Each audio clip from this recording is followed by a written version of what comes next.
Hey! Hi, how you doing? This is Ryan, and welcome back to the Gamertron Show. So, I was looking forward to playing the Callisto Protocol this year. An obvious homage to the Dead Space franchise, which are some of my favorite video games of all time. Hell, a bunch of developers who previously worked on the Dead Space games were helping to create the Callisto Protocol. Single player, sci-fi horror, even got some notable actors to play some of the characters in the game. This looks like a slam dunk. No way they can fuck this up. Oh. The game launched in a poor technical state and is missing content. It doesn't have New Game Plus or Hardcore mode, even though those were features that launched with the original Dead Space back in 2008, and these features aren't being added into the game until February? Guess I'll be holding off my purchase. Well, hey, at least there's other games to look forward to, like Warhammer 40k Darktide. That's another game I've been looking forward to all year, being made by video game developer Fatshark, the same people who made the fantastic Warhammer Vermintide games. They have so much experience under their belt, so much community goodwill, and the marketing for the game has been excellent, they can't possibly fuck this up. Oh, the game launched in a very poor technical state, and is missing content. The game doesn't have single player with bots, or private matches so that you can only play with your friends. Even though their last two games, Vermintide 1 and 2, had both of these features at launch. The devs say they might be able to add it sometime this month in December, but who knows? No guarantees. Well, shit! Guess I'll be holding off my purchase. Hey, you know what? It's cool. It's cool. You know a game I haven't thought about or played in years? Overwatch. And Overwatch 2 just came out this year. Sequel to one of the most beloved multiplayer first-person shooters of all time. Overwatch 2 finally has a story campaign that you can play in single player or in co-op, a whole new PvE mode. To top that off, Blizzard have literal years under their belt working on the first Overwatch, years of post-launch support and community feedback. You know what? What the hell? Overwatch 2 is free to play to boot. Why not give it a shot? There's no way Blizzard could fuck this up. Oh no. Oh no! So Overwatch 2 launched in a poor technical state and is missing content. The story campaign, PvE mode, all of that content, all those features, which was the reason this sequel was made, it was the main selling point of this sequel, is not in the game at launch, and there's no telling when it will be added in. Alrighty then. I think my point's been made. Let's talk about this. Every year in gaming, we get some stinkers, some flops, some disappointments. Fallout 76 at launch, Anthem, Cyberpunk 2077 at launch, Battlefield 2042 at launch. We have these games that were clearly not ready to be shipped. They needed a delay. They were not finished. They burned bridges, lost years of good PR, and made far less money than they could have. My question is, why the fuck does this keep happening? How have all of these video game developers and publishers learned absolutely nothing from the failures of their colleagues and predecessors? It doesn't make any logical, rational sense. It's no secret that the management at many video game companies is poor. There's been many an expose on the topic. But do all of the staff at these management teams, at these video game companies, live under fucking rocks? Whatever explanation is there for why the same mistakes keep being repeated over and over again by releasing unfinished games that are not ready to be released to the public? Is it truly a Herculean task, an impossible hurdle to overcome, to just delay the game and release it when it's ready? when it's technically optimized and feature complete? Well, we know the answer is no. No, it's not that difficult, because all these other developers released their games technically sound and content-rich. Examples include Elden Ring, Shadow Warrior Free, The Quarry, Metal Hellsinger, Solstice, Proteus, Asterigos Curse of the Stars, Potionomics, Signalis, the recently released Evil West. Then we have games like Dying Light 2 and Plague Tale Requiem, games that launched in poor technical states, but at least launched feature complete. And I know not a lot of people like this game, but credit when credit is due, even if it's directed at Ubisoft. Rainbow Six Extraction launched in an excellent technical state and was content-rich. And all these examples I've just given, these are just 2022 games. I can go back into 2021 and talk about all the games that launched in sound technical states full of content. But I think you get my point. The point being that this is not an unfeasible feat. Doesn't matter if it's a AAA video game or an indie video game. It can be done. We know it can be done. We've seen it be done before. So why?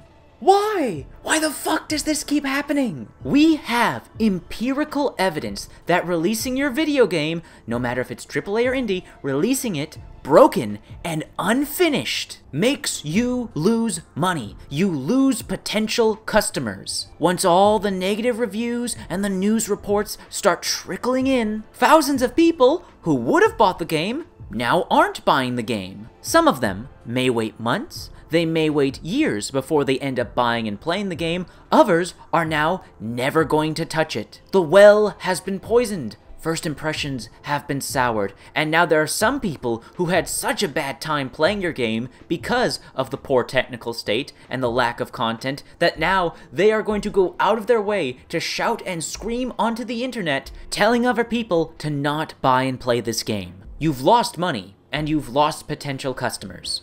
And for what? To secure the pre-order money? To get those day one purchases? Okay, you got that money. But now you're going to make less money overall in the long term because of all the bad PR a disastrous launch is going to create. Let me use myself as an example here. I know Fallout 76 is currently in a really good state, apparently. A lot of folks online saying that's good now, that it's worth playing now.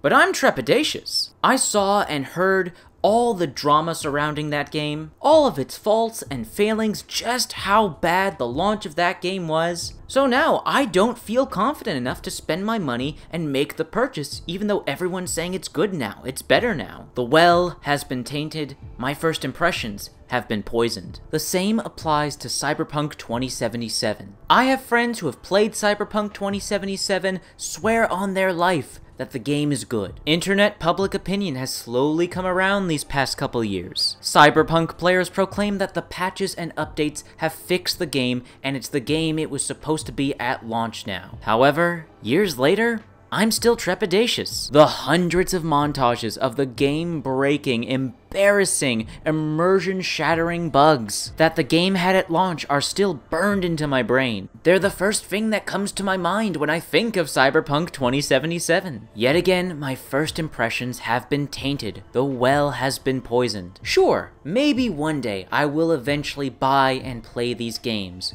But who knows how long that's gonna be, if that ever happens at all. There are so many other video games that I want to play, that I know I will enjoy, that I have positive, unspoiled first impressions of. Now, all that being said, is it realistic to expect every single video game launch, whether it be AAA or indie, to go smoothly without any hitches? No, not at all. There are certain games, certain types of games, where it is completely reasonable to expect there to be some technical issues at launch. Some examples: Elden Ring didn't have the best launch on PC. Fantastic video game, rich in content, but a fair amount of PC players were having a really rough time on the technical side of things. Now, while the launch state on PC was not entirely excusable, I believe one could make a fair argument and defense for Elden Ring given the size and scope of the game. This can all also be applied to Dying Light 2, again, content-rich game, rough launch state. While a disappointing technical state at launch, one could make some concessions given the size and scope of the game. But then we have other recent releases this year, and there's just no excuse for it. The Callisto Protocol, as linear as a linear game can get. No excuse for the poor technical state, there's no way QA testing didn't bring this up. And to add insult to injury, you launch the game without New Game Plus or Hardcore Mode, two staple features of the video game franchise that you are trying to be the spiritual successor to. Like, dude, come on! How could you not see releasing the game in this state wouldn't bite you in the ass? Then, with Warhammer 40k Darktide, God, that one stings. It stings so bad. Want to play that game so badly, but given the reports of its launch state, I can't bite the bullet. I can't spend the 50 Canadian dollars on a game that's most likely going to lag, stutter, and disconnect me from matches. On top of that, can't play the game offline, single player with bots, can't play in private matches so that you're just playing with your friends, even though your last two games had all those features. The developers delayed the game before, why couldn't they just delay it again since it clearly wasn't ready? Baffling, just baffling. And then there's Overwatch 2.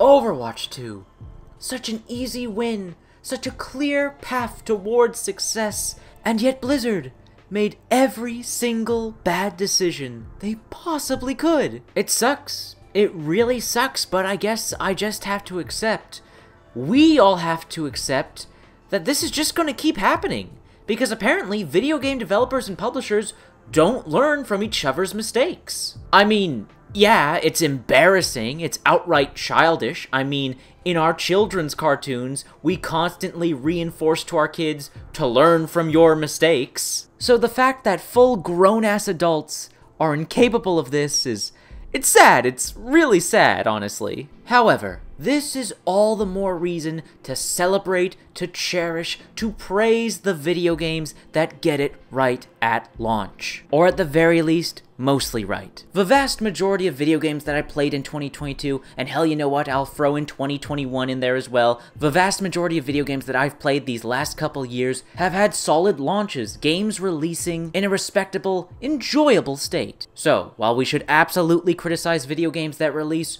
way too early, and some praise should be given as they repair and improve the experience over time, let us not overlook the majority of games with successful, polished releases that come out every year. Let us not disrespect them by ignoring them, by just looking at the failures and the day one disasters. While criticism is needed and justified, it's not all doom and gloom. Anyways, that's been a video. Thank you for watching. If you did indeed like the video, please be sure to hit the like button, leave a comment, let me know your thoughts, feelings, and opinions in the comment section down below. Share the video on social media, Twitter, Reddit, and Facebook. And if you want to help out and support me directly, please consider making a super thanks donation here on YouTube or clicking the link to my Buy Me a Coffee page in the description down below. Once again, that's been a video, and I'll see you all later.